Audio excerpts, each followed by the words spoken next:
Solga burulganda kimge jol berişiniz gerek деген bizge суроо берилди. Азыр мына сиздер кесилишке келип калдыңыздар. Анан кесилишке дагы 2 уна келди, алдыда мотоцикл, анан сол тараптан май кызматкеринин унасы. Азыр сиздер солга бурулганда кимге жол беришиңер керек дегенде, аны билиш үчүн биз эмне кылабыз? Дайыма оң тараптагы жол белгиге жана светофорго карайбыз. Азыр негизги жол деген белги турат, артыкчылык белги. Бирок светофордун жашыл чырагы күйүп калды да. Светофордун жашыл чырагы күйгөндө бул артыкчылык белгинин талабын жокко чыгарат. Мындайча айтканда негизги жол иштебей калат дагы. Анан кандай болуп калат? Бул кесилиш тең даражалуу жолдордун кесилишинде болуп калат. Ал эми тең даражалуу жолдордун кесилишинде кандай эреже менен жүрөсүңөр? Дайыма оң кол тараптагы унааларга жол бересиңер.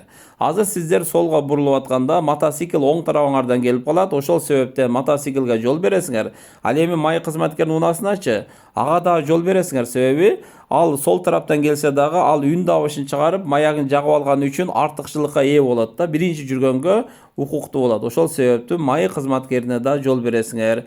Ошондо сиз кимге жол беришиңиз керек дегенде 2 унага тең жол берет экенсиңер. Ошондо биринчи жооп туура болду. Ушул жоопту белгилейбиз. Көңүл бурганыңыздар үчүн чоң рахмат.